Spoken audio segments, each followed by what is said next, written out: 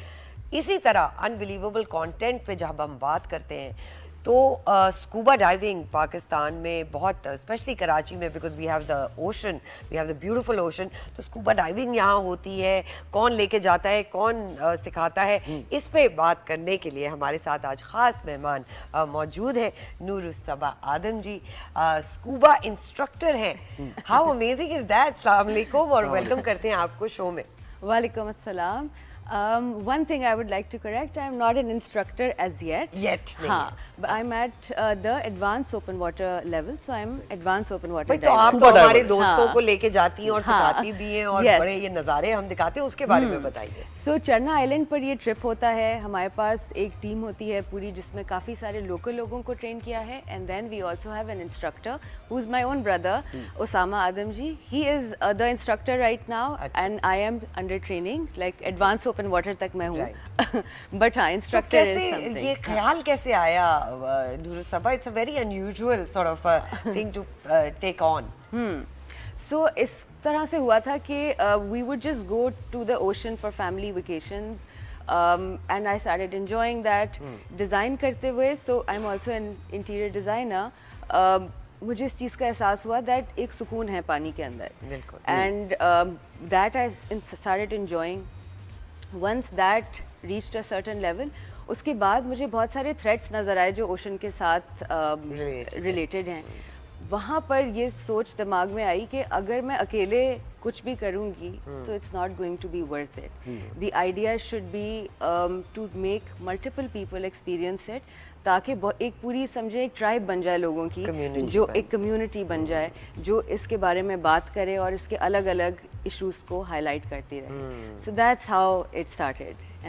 Issues کی بات کریں جی, ایشوز کی بات کرتے ہیں. ہم تو دیسی لوگ ہیں, ہم تو وہ لوگ ہیں ٹیوب ویل سے شروع ہوئے اور پھر اس کے بعد نہروں میں اور ہر طرح کی سوئمنگ وغیرہ. تھوڑا سا لوگوں کو ڈر ہوتا ہے کہ اسکوبا ڈائیونگ کریں گے, شارک یا پھر کوئی کچھ بھی ہو سکتا ہے نا, یو نیور نو اندر کیا ہے. تو اس ڈر کو کیسے نکالا جائے؟ اس ڈر کی وجہ سے بڑے لوگ نہیں جاتے اس طرف. ایسا ہی ہے. سو ابھی ٹائی ٹرائب کے لیے آئی ہیو کریٹڈ 3 پروگرامز جو بگنرس کے لیے ہیں. پاکستان کا سب سے بڑا ایشو اس وقت جو اس چیز کے لیے فیس ہوتا ہے وہ یہ ہے کہ we don't know how to swim. We don't have a big amount of like سے زیادہ لوگ نہیں ہیں جن کو سوئمنگ آتی ہے. تو سب سے پہلے ہم یہ کرتے ہیں کہ we just give them life jackets and we tell them کہ اب آپ پانی میں جائیں, بس کود جاؤ. ہاں, اینڈ انڈرسٹینڈ کہ کیا ہو رہا ہے. ایک دفعہ مزہ آنے لگتا ہے تو پھر آہستہ آہستہ آپ کی ہمت بڑھتی ہے. اینڈ دین یو سے کہ okay now I want to do scuba diving. And then پھر اس پہ ٹرین کرتے ہیں, آہستہ آہستہ نیچے لے کے جاتے ہیں. کم ڈیپتھ سے اسٹارٹ کرتے ہیں. اور کتنی ڈیپتھ میں جاتے ہیں؟ بگنرس کے لیے 20 سے 25 فیٹ تک جاتے ہیں. اچھا, اور وہ جب سب اور آپ لوگ کتنی؟ میں 110 فیٹ تک میں نے ڈائیو کی ہوئی ہے. اچھا, کیا حالات کیا ہیں پاکستانی پانی کے؟ Waters what are they reflecting? Pollution ہے, واٹر پولوشن تو ہماری بہت زیادہ ہے. جو سی لائف کو آپ سفر ہوتے ہوئے دیکھتی ہیں اس کے بارے میں بھی بتائیے. جی, سو چرنا آئلینڈ پہ لکیلی کم اس وقت تھریٹس ہیں ہمارے پاس. پولوشن کم ہے. جو چیزیں اس وقت زیادہ بڑا تھریٹ ہیں وہ اس طرح کی ہیں جیسے ٹرالر فشنگ ہو گئی, یا لوکل لوگوں کو بتانا کہ مچھلی آپ نے چرنا کے ارد گرد سے نہیں لینی, کیونکہ جب ایک ریف ہوتی ہے وہ ایک طرح سے گھر ہوتا ہے چھوٹی مچھلیوں کے لیے. 25% آپ کا اوشن کی جتنے کریچرز ہیں وہ ریف کے پاس ہوتے ہیں اور وہ ان کی نرسری ہوتی ہے. سو وہاں سے شکار نہ کیا جائے. جال کس طرح کے استعمال کیے جائیں, کیونکہ ایک کانسیپٹ ہوتا ہے گوسٹ فشنگ کا, جہاں پہ جال کٹ کے اندر چلا گیا, اس میں مچھلی پھنس گئی اور مر گئی, but nobody is eating that fish, so وہیں رہ جاتی ہے. سو اس طرح کے چھوٹے چھوٹے ایشوز پہ لوکل لوگوں کو بتانا جو علاقے کے ہیں, اور ہمارے بھی جو لوگ ساتھ جاتے ہیں ان کو بھی بتانا. سو وی گو دیر وین وی ڈائیو, ہم کچھ کچرا بھی اس سے ریٹریو کرتے ہیں ساتھ ساتھ. And that's again exactly research میں کتنا, کیونکہ ہم نے نیشنل جیوگرافی بہت دیکھی اس طرح کی ڈاکیومنٹریز, اور کافی زیادہ ماحولیات کے تحفظ کے لیے بڑا فائدے مند ہوتی ہیں اس طرح کی چیزیں. تو آپ کیسے اس طرف کیسے کنٹریبیوٹ کر رہی ہیں آپ؟ اوکے, سو اس چیز کو اس طرح ہم دیکھ سکتے ہیں کہ ایک پروگرام ہے کورل پروپیگیشن کا programme. I am taking classes from professor doctor Anwar Abdullah. He is a Malaysian bioscientist, marine biologist, and وہ کلاسز کنڈکٹ کرتے ہیں جس میں دنیا بھر کے لوگ ہوتے ہیں. and we learn کہ corals کو کس طرح سے ہمیں grow کرنا ہے. So that's something that's going on right now. Once I have completed that, then inshallah we can start that for Pakistan. One. Second, میں نے ایک چیز یہ کی ہے کہ اس وقت ایک مینول بنایا ہے of all the fish I have spotted so far at چرنا. ارے واہ. اور کتنی قسم کی فش آپ نے spot؟ 60 ابھی حیات کا تحفظ بھی ظاہر ہے اس میں نا. کیا بات ہے. ہاں. سو جب لوگ ان اسپیشیز کو دیکھتے ہیں ان کے بارے میں تھوڑا میں بتاتی ہوں ان کو. جیسے پیرٹ فش, ایک parrot fish 300 ton sand produce کرتی ہے ایک سال کے اندر. یا and parrot fish is responsible for all your white sandy beaches. ارے واہ. یا اب ہمارے پاس بہت ہے پیرٹ فش, بٹ بہت سارے لوگ شکار کر لیتے ہیں because they don't know. So in that manual میں 4-5 اسپیشیز کو پک کر کے اور لوگوں کو اس کے بارے میں بتاتی ہوں. And by the end of the trip they all remember at least 5 names. I tell them 5 یاد کر لو, 3 یاد کر لو, but just try and remember. Right. Local bodies جو وہاں کی ہیں اس ایریا کی, وہ آپ کا ساتھ دیتی ہیں؟ بالکل. سو پاکستان میں as soon as I came back from Indonesia, I was very happy that JMICC and NEMA, یہ 2 آرگنائزیشنز ہیں جنہوں نے ریچ آؤٹ کیا. And not only are they working on creating system around it, but اس کے ساتھ ساتھ وہ سیمینارز, سیشنز, یہ سب بھی کرتے رہتے ہیں. اور اس میں پھر یہاں پہ ہے نہیں پاکستان میں انٹرنیشنل, آپ دیکھیں باہر ٹرکی میں یا دیگر ممالک میں بھی واٹر ورلڈ ہوتا ہے. آپ وہاں پر جاتے ہیں اور مختلف اسپیشیز آپ دیکھتے ہیں. مطلب بڑا ایک لوگوں کو اویئرنیس آتی ہے, بچوں میں ایک انفارمیشن. پاکستان میں یہ رجحان ہے. اگر آپ وہاں کچھ اس طرح کا اسٹیبلش کریں, water world kind of a thing, جہاں لوگ جا کے دیکھیں اور سیف رہ کے ایک خاص ڈسٹینس سے ان کو. It's very safe. I would say this is the water world, and I think کیونکہ وہ نیچر میں ہے اور وہ اپنی اوریجنل موسٹ فارم میں ہے, آئی تھنک. ہاں.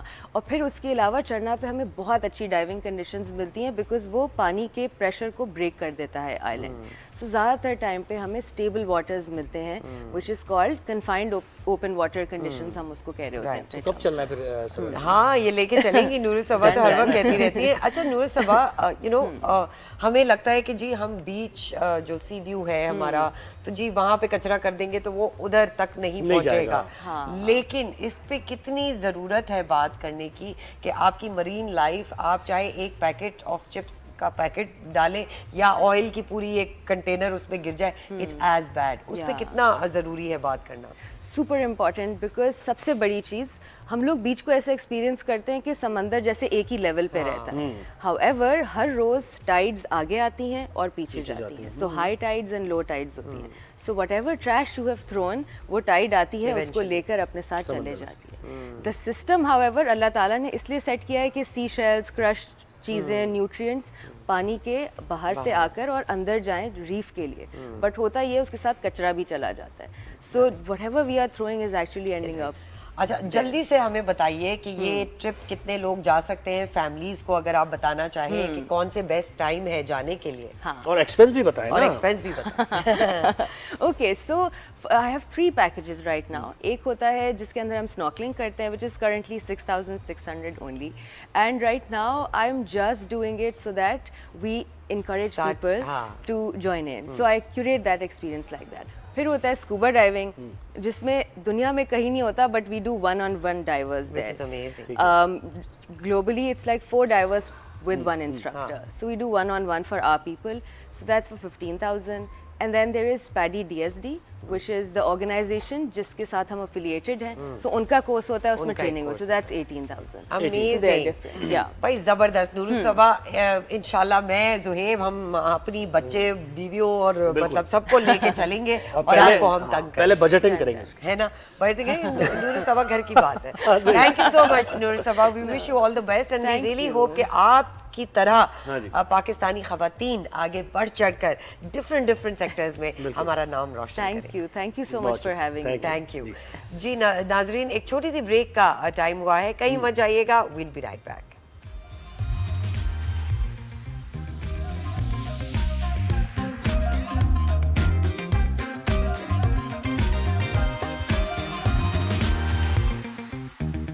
ویلکم بیک ناظرین. شب برات کی بابرکت رات پہ کچھ روشنی ڈال. بالکل, ملک بھر میں شب برات عقیدت و احترام کے ساتھ منائی گئی. یہ رات عبادت کے حوالے سے خاص فضیلت اور اس کی اہمیت ہے. اہل علم اس شب کو رزق, صحت, زندگی, موت اور خیر و شر کے فیصلوں کی رات بھی کہتے ہیں. اور مغفرت بھی اللہ سے دعا کی جاتی ہے کہ جو گناہ ہیں ان کو معاف کر دیا جائے. اس لیے اہل ایمان اس رات مغفرت اور بخشش مانگتے ہیں اور اللہ تعالیٰ سے رحمت اور فضل کی التجا بھی کی جاتی ہے. رات بھر مساجد میں خصوصی عبادات کا اہتمام کیا جاتا ہے. نظر و نیاز بھی شب برات میں آپ نے دیکھا کہ حلوے بنا کر ایک دوسرے کے گھر بھیجے جاتے ہیں. قبرستانوں کا بھی خاص طور پر لوگ رخ کرتے ہیں اور جو ان کے پیارے ان سے بچھڑ گئے ہیں ان کی مغفرت کے لیے بھی دعا مانگی جاتی ہے, فاتحہ خوانی وہاں پر کی جاتی ہے. تو اس رات سے متعلق ہم نے سوچا کہ تھوڑی سی اپنے شو پر بات کی جائے اور اسے حصہ بنایا جائے شو کا. اسی لیے ہمارے پاس آج خاص مہمان موجود ہیں, مفتی موسس زماں صاحب. السلام علیکم, تھینک یو سو مچ, آپ نے ہمیں وقت دیا. وعلیکم السلام ورحمۃ اللہ. سر, سب سے پہلے تو اس خوبصورت رات کی اہمیت اور افادیت کے اوپر ذرا روشنی ڈالیے. جی بہت شکریہ. بسم اللہ الرحمن الرحیم. قال اللہ تعالیٰ فی القرآن المجید وما خلقت الجن والانس الا لیعبدون آمنت باللہ صدق اللہ العظیم. چاند سورج پیدا کیے تیری ضیاء کے واسطے, کھیتیاں سرسبز ہیں تیری غذا کے واسطے, سارا جہاں تیرے لیے اور تو خدا کے واسطے. کیا بات. یہ جو رات ہے اللہ سے کتنا طلب کرنے کی, مانگنے کی, اور کوئی بھی ہڈلز نہیں ہے. جتنا چاہو جتنا مانگو اور اس کو رب سمجھ کے مانگو, اور ایسا مانگو کہ رب تعالیٰ کو یہ جان لو کہ میرا رب جو ہے ہر شے مجھے دے سکتا ہے. تو آج کی جو یعنی کہ جو رات گزری, اس رات کی برکتیں عظمتیں یہ ہیں کہ میرے نبی اکرم صلی اللہ علیہ وسلم رات میں جنت البقیع قبرستان میں موجود ہیں اور دعا فرما رہے ہیں. ام المومنین سے میرے آقا نے فرمایا کہ تمہیں معلوم ہے کہ یہ آج کی رات کیا ہے؟ آج کی رات اللہ تعالیٰ رحمت فرماتا ہے میری امت پر. اور کلب ایک قبیلہ تھا عرب کا, فرمایا اس کے جو بکریاں ہیں ان کے کھال پر جو بال ہیں ان سے بھی زیادہ اللہ تعالیٰ گناہگاروں کو آج معاف فرما دیتا ہے, بخش دیتا ہے. پھر آج کی رات جو گزر چکی ہے اس میں اللہ کے رسول صلی اللہ علیہ وسلم یہ فرماتے ہیں کہ یہ جو رات ہے اللہ تعالیٰ رحمت فرماتا ہے, یعنی کہ رزق کے دروازے کھلتے ہیں, رحمت کے دروازے کھلتے ہیں, پھر انسان کو آفات و بلیات سے محفوظ کیا جاتا ہے اور عمر کی درازگی کی جاتی ہے. پھر نصف شعبان کے بارے میں اگر آپ غور سے دیکھا جائے تو رسول اللہ صلی اللہ علیہ وسلم اس رات کو خاص طور پر قبرستان گئے جنت البقیع کے, اور وہاں جا کے امت کے لیے دعا فرمائی. تو معلوم یہ چلا کہ اس رات میں عبادت کے ساتھ ساتھ اللہ سے مانگا زیادہ ہے. اور مانگنے کا میں نے آپ سے کہا کہ آپ یہ باؤنڈریز مت دیکھیں کہ یار شعبان تو دیکھیں ویسے خاص ہستیوں کی پیدائش کا کتنا ایک سلسلہ. بالکل ایسی بات ہے. اب جب یہ بات کہی تو حضور نے فرمایا شعبان الشہری, یہ میرا مہینہ ہے. سارے مہینے رسول اللہ کے ہیں, اللہ نے بنائے, لیکن شعبان الشہری کیوں فرمایا کہ اس مہینے کے اندر یعنی 3 شعبان کو امام حسین اور امام حسین یعنی کہ اسلام اگر دیکھا جائے تو سن 61 ہجری کے بعد جو محفوظ رہا وہ میرے آقا کے پیارے نواسے کی وجہ سے رہا. میں امام حسین کے لیے بس ایک شعر آپ کے سامنے نظر کرتا ہوں کیونکہ اللہ کے رسول صلی اللہ علیہ وسلم کے دین کو بچانے والی ذات امام حسین کی تھی. تو پھر اتنا سمجھ لیجیے کہ قرآن اور حسین کے لفظ 4 ہیں. قرآن اور حسین کے لفظ 4 ہیں. 2 نقطوں سے خالی 2 نقطہ دار ہیں. دونوں حروف کے آخر میں نون ایک ہے. قرآن اور حسین کا مضمون ایک ہے. تو بات یہ لیے کہ وہ نواسا آیا جس نے اس مضمون کو سمجھایا کہ قرآن کیا کہتا ہے. اچھا, امام حسین کی بات کی تو معذرت میں آپ کی بات کو ناپ کبھی حق و باطل میں رابطہ ہوگا, ناپ کبھی حق و باطل میں رابطہ ہوگا. حسین ابن علی درمیان سے گزرے ہیں. بالکل بالکل ایسی بات ہے. یاد رکھیے گا وہ بیٹے بھی تو مولا علی کے ہیں. زبر کا زیر ہوتا ہے, شیر کا بچہ بھی شیر ہوتا ہے. ساری بات اتنی ہے. تو یہ جو رات کی اس رات میں اللہ تعالیٰ نے بہت برکتیں رکھی, عظمتیں رکھی. سب سے پہلی بات لا تقنطوا من رحمت اللہ, اللہ کی رحمت سے مایوس نہ ہو. اللہ نے یہ پیغام دیا کیونکہ آج حالات یہ کہ انسان ذرا سا پریشان ہوتا ہے حالات کو زمانے کو برا کہتا ہے, اور زیادہ پریشان ہو جائے تو موت کو گلے لگا لیتا ہے. آپ یقین مانیں یہ رحمت اللہ تعالیٰ فرما رہا ہے کہ تم نے میری رحمت سے مایوس نہیں ہونا. کیوں نہیں ہونا؟ یاد رکھیے گا ہم جب انسان کہتے ہیں خطا کا پتلا ہے, اللہ کے رسول صلی اللہ علیہ وسلم فرماتے ہیں بندہ مومن اتنا رو دے, کتنا جتنا مکھی کا سر ہوتا ہے, اللہ اس کے صغیرہ گناہ معاف فرما دے. اپنے رب سے مانگ کو تو دیکھو. پھر قرآن نے فرمایا وَلِمَنْ خَافَ مَقَامَ رَبِّهِ جَنَّتَانِ, اللہ کا بندہ رب سے خوف کرتا ہے, اللہ ایک جنت نہیں دیتا, 2 جنتیں دے دیتا ہے. پھر یہ شب برات, اس کے معنی ہوتے ہیں, برات کہتے ہیں نجات. برات بالکل نجات. تو نجات, یہ رات دوزخ سے نجات کی رات ہے. اور نجات کیسے ملتی ہے؟ میں مثال دیتا ہوں. بنی اسرائیل میں ایک شخص تھا بہت گناہگار, حضور کی حدیث پاک ہے. حضور فرماتے ہیں کہ وہ شخص اتنا گناہگار تھا کہ دن رات گناہ کرتا, نشہ کرتا, غلط کام کرتا. جب مرا تو حضرت موسیٰ علیہ السلام کی امتیوں نے کیا کیا, اسے کوڑے میں ڈال دیا. اب میں بتا رہا ہوں اللہ رحم کتنا کرتا ہے اپنے بندوں پر. تو جب کوڑے میں ڈال دیا تو اللہ نے نبی کو وہی بھیجی موسیٰ علیہ السلام, موسیٰ میرا پیارا ہے, جاؤ تعظیم کے ساتھ تدفین کرو. جب گئے امت نے کہا نبی اللہ یہ تو بہت گناہگار ہے, اس کو تو معروف ہے, یہ تو بہت خطا کار ہے. فرمایا میرے رب کا حکم, ہمیں وہ کرنا جو رب نے فرمایا. بالکل تدفین کر دی. کلیم اللہ تھے, اللہ سے کلام کرتے تھے. اللہ کے پاس پہنچے, مولا تیرا حکم تھا, مان لیا, لیکن مولا اس نے ایسا کیا کیا جو تیرا پیارا ہو گیا. تو آپ کسی کو جج نہیں کر سکتے کہ یار یہ فلاں کام کرتا ہے اس لیے برا ہوگا. اللہ لا ينظر الى اجسامکم لا ينظر الى صورکم ولکن ينظر الى قلوبکم, قال علیہ السلام. اللہ تمہاری چہروں کو, صورت کو, لباس کو نہیں دیکھتا, وہ دل دیکھتا ہے. اب بتانا کیا چاہتا ہوں, جب اللہ سے یہ فریاد کی بتایا تو موسیٰ علیہ السلام سے رب نے فرمایا موسیٰ بہت گناہگار تھا, لیکن اس کا ایک عمل وہ بہت پیارا ہو گیا. وہ یہ تھا, رات کو وہ اپنے ان حالت میں آ رہا تھا جو گناہ کرتا ہے, لیکن جب راستے میں دیکھا تو ایک نالے میں کتے کے بچے کی آواز آ رہی تھی اور وہ ڈوب رہا تھا. اس نے یہ نہیں دیکھا کہ یہ نالے میں گندگی ہے, نجاست ہے, میرے کپڑے جو بڑے قیمتی ہیں خراب ہو جائیں گے, میرا جسم جتنا پاک ہو سا خوشبو لگا خراب ہو جائے گا. وہ اس نالے میں کودا, اس کو باحفاظت نکالا اور اس کو محفوظ جگہ رکھ دیا. موسیٰ کتا بھی میری مخلوق, دیکھیں نا پھر انسانی جان, انسان بھی میری مخلوق, وہ مخلوق ہو کر میری مخلوق پر رحم کرے تو کیا میں خالق ہو کر اس پر رحم؟ اس پر رحم, بالکل ایسی ساری بات. مفتی صاحب یہ بھی تھوڑی اس کو کلیئرفیکیشن دیجیے گا, وضاحت دیجیے گا. کئی دفعہ لوگ کہتے ہیں کہ جی اس رات پہ آپ, اس دن پہ آپ قبرستان نہیں جانا چاہیے, کچھ لوگ کہتے ہیں جی جانا چاہیے, تو اس پہ ذرا کلیئرفیکیشن. دیکھیں یہ واضح حدیث ہے, اور واضح حدیث یہ ہے کہ, اور مستند حدیث ہے کہ رسول اللہ صلی اللہ علیہ وسلم جنت البقیع میں تھے. اما عائشہ صدیقہ تعالیٰ عنہ انہیں ڈھونڈتے ہوئے آئیں, انہوں نے دیکھا تو رسول اللہ صلی اللہ علیہ وسلم دعا بھی فرما رہے تھے ایک روایت میں, اور ایک روایت میں سجدے میں بھی تھے. تو اب یہ بات کہ رات میں قبرستان جانا حضور کی سنت ہوگی, کیونکہ جنت البقیع قبرستان ہے, تو یہ بات تو کلیئر. لیکن قبرستان جا کر آپ نے خرافات میں نہیں پڑ جانا, جو عام طور پہ لوگ کو کہتے ہیں کہ بھائی قبرستان جا کر وہاں دعا کرنی ہے, احسال ثواب کرنا ہے, آپ کے علاوہ کی نہیں, اور احسال ثواب کر کے یہ رات میں نے کیا کہ مانگنے کی رات ہے. اور پھر میں نے جو آیت آپ کی شروع میں پڑھا, وما خلقت الجن والانس الا لیعبدون, ہم نے تمہیں نہیں پیدا کیا مگر پیدا کیا اس لیے کہ تم ہماری عبادت کرو.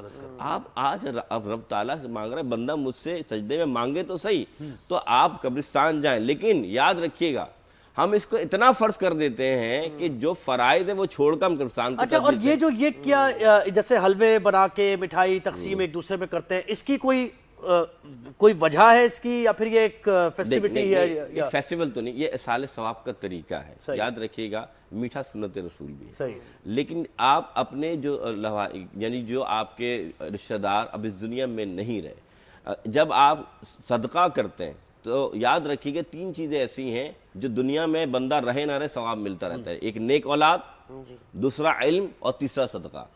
تو جب آپ یہ اس طریقے سے ننگر کرتے ہیں, نیاز کرتے ہیں اور ثواب بھیجتے ہیں, تو یہ آپ کے جو, کیونکہ آپ نے خود بھی کھایا ہوگا اس کو بھی کھلایا ہوگا جو حقدار ہے, تو یہ صدقہ کرنا ان کا ثواب بن جاتا ہے. تو اس میں کوئی ممانعت نہیں, لیکن فاتحہ کر کے آپ, لیکن اس میں یہ بھی نہیں کہ سارا دن آپ حلوہ بنانے میں لگے اور رات کو عبادت کرنا بھول گئے. آپ بالکل نظر و نیاز کیجیے, اشارہ, لیکن عبادت اور دعا بھی مانگیے. صحیح ہے. اور اللہ سے تعلق جوڑنے کا کتنا کیونکہ یہ ریفریشر ہے ایک طریقے سے, ویسے تو 5 وقت کی نماز ہے, آپ اللہ سے ظاہر ہے مانگتے ہیں اور اس کے. دیکھیں میں آپ کو مثال دیتا ہوں, اللہ کی رحمت, حضور فرماتے ہیں اللہ کی رحمت پہلے آسمان دنیا پر آتی اور پکارتی, جیسے ہم کہتے ہیں نا اعلان ہوتا ہے, کوئی ہے جو مجھ سے مانگے بخشش میں بخش دوں, کوئی ہے جو چاہے کہ میرے سے میں فراوانی کر دوں, دنیا سے مانگ رہا ہوں, آج میں تمہارے سامنے موجود ہوں, مانگو رزق بڑھا دوں گا. کوئی ہے جو چاہتا ہے عمر کو دراز کر دوں, آج مجھ سے مانگو میں عمر دراز کر دوں گا. تو یہ رات اتنی فضیلت والی بات, اور رات کے ساتھ ساتھ یہ جو دن گزر رہے ہیں شعبان کے, یہ ہر دن رحمتوں والے ہیں، برکتوں والے ہیں، کیونکہ حضور نے فرمایا یہ میرا مہینہ، میرا مہینہ. اور پھر آپ دیکھیں رمضان، بالکل، کیونکہ دیکھیں آمد رجب، شعبان، رمضان، یہ تینوں حرمت والے مہینے، اور حضور صلی اللہ علیہ وسلم کثرت سے اس مہینے میں روزہ رکھا کرتے تھے. وجہ یہی تھی کہ جب ایک مسلمان سنت کی طرف عمل کرے گا پھر وہ فرض کو نہیں چھوڑے گا. اس وجہ سے جو رحمت فرمایا گیا، دعا بھی فرمائی گئی کہ اللہ ہمیں رمضان تک پہنچا دے. کیوں؟ وجہ یہ تھی کہ جب ایک آپ پریکٹس کرتے ہیں، نیکی کی کام شروع کرتے ہیں، تو اس عمل میں یعنی کہتے ہیں بہتری آ جاتی ہے. کیونکہ یاد رکھیے گا اللہ کے رسول رجب سے شروع کرتے تھے، ویسے تو ہر پیر اور جمعرات کا بھی میرا کا روزہ رکھا کرتے تھے، لیکن رجب، شعبان، رمضان، شعبان میں اور کثیر تعداد میں حضور روزہ. اور یہ بھی بتائیں، اس پر بھی توجہ لوگوں کی ہونی چاہیے کہ عبادت کے ساتھ ساتھ ایک تو اللہ کے ظاہر حقوق اللہ ہے، یہ جو پریکٹیکلٹی ہے کہ اللہ کے حقوق کیوں ادا کرنے ہیں، کیونکہ آپ ایک بہتر انسان بن جائیں. جب آپ بہتر انسان بنیں گے تو آپ خلق خدا کی یہ بہت اچھا سوال کیا، یہ اس کا جواب میں دے دوں. دیکھیں اس رات میری بہن اللہ تعالیٰ سب پر مغفرت بھی کرتا ہے، دعائیں بھی قبول کرتا ہے، لیکن دو اشخاص ایسے ہیں جن کے بارے میں فرمایا. پہلا کینہ رکھنے والا، بغض رکھنے والا، اس رات اللہ تعالیٰ اس پر رحمت نہیں فرماتا. آج ہمارے یہ ہے، حضور نے فرمایا مسلمان وہ ہے کون جو 3 دن سے زیادہ دوسرے مسلمان سے ناراض نہ ہو. آج کہتے ہیں نا کہ سالوں گزر جاتے ہیں، ساس نے اگر کھانے پہ نہیں پوچھا داماد ناراض، اور اگر بھائی نے دوسرے بھائی کو نہیں بلایا تو بھائی ناراض. بھائی کیسے؟ میں مثال دوں آپ کو. امام حسن حسین میرے آقا کے نواسے، اب آپ سنیے گا، کسی بات پہ تھوڑی سی بات پہ رنجش ہو گئی تو امام حسن نے غلام کو بھیجا امام حسین کے پاس کہ جاؤ چھوٹے بھائی کو بلا کے لاؤ. غلام آیا، غلام نے بتایا تو امام حسین نے فرمایا بھائی جان سے کہ آپ تشریف لے آئیں. اب امام حسن بڑے، وہ تشریف لاتے ہیں، دوڑ کر گئے، گلے ملے. فرمایا بھائی جان پتہ ہے میں نے آپ کو کیوں بلایا؟ اس لیے بلایا کہ نانا جان سے سنا تھا جو سلام میں پہل کرے گا جنت میں بھی پہلے جائے گا. تو آپ بڑے ہیں، اگر میں جاتا تو جنت میں پہلے میں جاتا، میں بے ادب نہیں ہونا چاہتا تھا. یہ ہے محبت، جوانان جنت ہے. بالکل. تو معلوم یہ چلا کہ اگر آپ کو کسی سے رنجش ہے آپ سلام میں پہل کر دیں، آپ جنت کے حقدار بن جائیں، بھلے وہ نہ بنے. تو یہ جو رات ہے، کینہ رکھنے والے، بغض رکھنے والے، یہ جو جسے کہتے ہیں اندر کی بیماریاں، جب یاد رکھیے گا یہ کرسی گندی ہو جائے، زیب بھائی آپ نہیں بیٹھیں گے، بہن آپ نہیں بیٹھیں گی، میرا رب پاک ہے جس دل میں حسد، بغض، کینہ، ریا، تکبر سب موجود ہے. قلب المومن بیت الرحمن او کما کا اللہ، یہ جو دل ہے نا اللہ کا گھر ہے. اللہ کیسے آئے گا؟ جس میں حسد بھی ہوگا، تکبر بھی ہوگا، لوگوں کے لیے کینہ بھی ہوگا، لالچ بھی ہوگا، لالچ بھی ہوگا، پھر اس دل کو صاف کرنا ہوگا. جب یہ گھر صاف ہوگا، عام بندہ گندے گھر میں نہیں جاتا. تو رب تو پاک. بالکل، بہت اچھی بات کیا بات کی ہے مفتی محسن الزمان صاحب، بہت شکریہ، آپ نے ہمیں وقت دیا اور بہت ہی اچھی باتیں کرتی. میرے تو آنکھوں میں آنسو آ جاتے ہیں جب آپ کی باتیں سنتی ہوں. تو بھائی دیکھیں نا، یہی کہتے ہیں کہ submit your will to almighty Allah, یعنی اللہ سے جب آپ مانگنے کا طریقہ بھی یہ ہے کہ یا اللہ تو وہ کر جو میرے حق میں بہتر ہو. اکثر لوگ کہتے ہیں نا کہ دعا مانگ رہے ہوتے ہیں اور بہت شد و مت سے وہ اپنی حاجت کو کہتے ہیں کہ قبول. آپ اگر ایسے مانگیں کہ یا اللہ تو بہتر سمجھتا ہے، تو مسبب الاسباب ہے، جو میرے حق میں بہتر ہے وہ مجھے عطا کر. تو یہ ایک بہتر میں اپنے بیٹوں کے ساتھ ظہر کی نماز کوشش کرتی ہوں مفتی صاحب کے ضرور پڑھوں، تو میری پہلی دعا یہی ہوتی ہے thank you for everything you have given to us and thank you for everything you have not given to us. Thank you for giving us things when we asked for, and thank you for giving us things that we didn't even ask for. بالکل. جب بندہ اللہ کا شکر کرتا ہے نا، اللہ مزید اضافہ فرماتا ہے. مزید اضافہ فرماتا ہے. بالکل. تو صبر اور شکر سے اپنی زندگی گزاریے اور ایک بہتر انسان بننے کی کوشش کیجئے، کیونکہ یہ جو دین آیا نا، جو کامل دین اسلام کی شکل میں آپ تک پہنچا اور قرآن کریم کی جو کتاب پہنچی، یہ آپ کو ایک بہتر ہیومن بینگ بنانے کے لیے ہی پہنچی. تو اس پر بالکل گائیڈ ہے. تو یہیں پر گفتگو تمام ہوئی ہماری. بالکل کرتے ہیں.